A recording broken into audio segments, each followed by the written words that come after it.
gardening is like doctoring. You know, there was this saying, the most important point for the success of gardening is the shadow of the gardener. That means you actually have to look at your garden every day. So every morning I do my morning grand bloom round or garden round, you know, so that I can pick up whether there's any pests around or, you know, some plants needs a bit of care. And when I find that I pay attention to them, they grow, they really nurture. So the nurturing of plants is like nurturing patients in the clinic.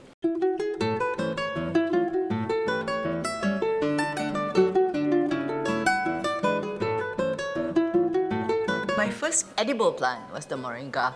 I got it from my clinical assistant, and she gave me this and said, "Dr. Elly, don't worry, this one you just plant into the soil, it will grow, it will never die, you know." And she was right. So it grew.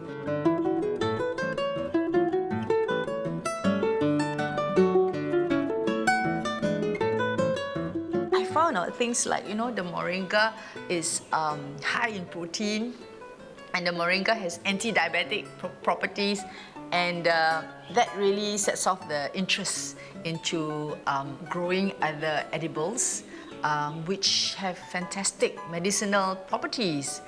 Today I'm going to harvest my moringa tree, one of my favorite plants, and what I'm going to do is that I'm going to use the leaves for my dish, and then I'm going to cut the stems, and usually I'll just, you know, pass it to whoever who's interested in growing a moringa tree, and even to my patients.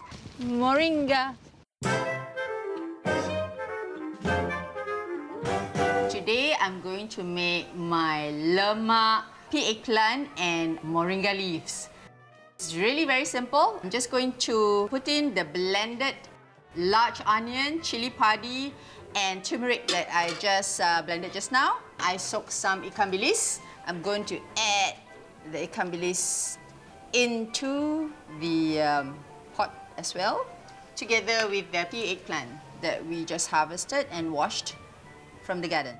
These are the pea eggplants that you can put in your Thai green curry soup, you know. I put it in all the curries, it's really nice. I even put it in my soup sometimes, and in Malay they use it as ulam to eat with the sambal belacan.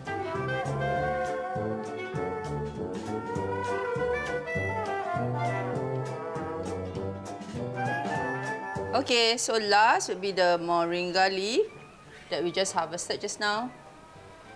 Sometimes as physicians, you are, you know, into Western medicine, pills and all that. Then you find out, you know, about food, how food actually can be used to create healthier living.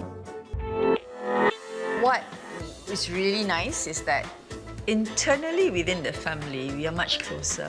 You know, I share a passion with my husband, so that really brings us really close to each other. I find that it is also good for our children. Gardening teach them a sense of responsibility too, so that's good. It's not just me.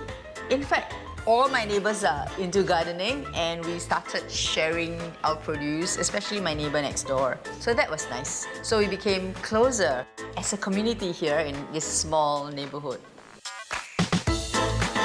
What gardening taught me was, don't be afraid to try. Of all the plants that you see down there, you know, there'll be some that will survive and some will die. Never give up. You finally find which one will thrive in your hands.